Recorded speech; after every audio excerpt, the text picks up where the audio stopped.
Does that commitment still stand?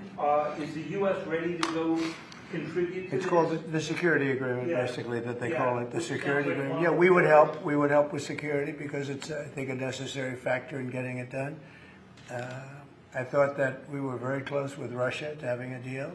I thought we were very close with Ukraine to having a deal. In fact, other than President Zelensky, his people loved the concept of the deal. You know, we threw something out. This is the four-part deal that you... Well, there's 4 or 5 different parts. It's, you know, a little bit complicated because you're cutting up land in a certain way. It's not the easiest thing. It's sort of like a complex real estate deal times 1,000, right?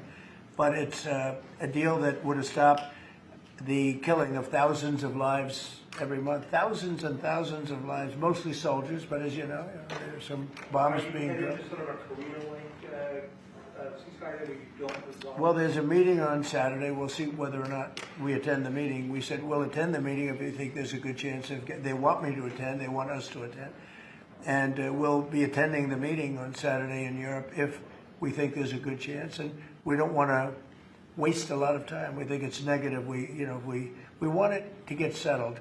We want to save a lot of lives.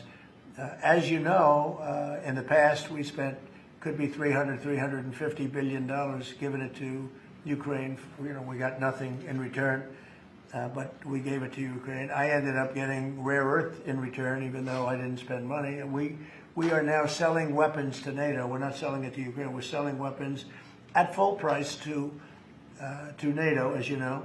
They distribute those weapons probably to Ukraine for the most part. They're probably doing it to others also. But we're not involved in the war other than the fact that we are involved in a negotiation because people want us there.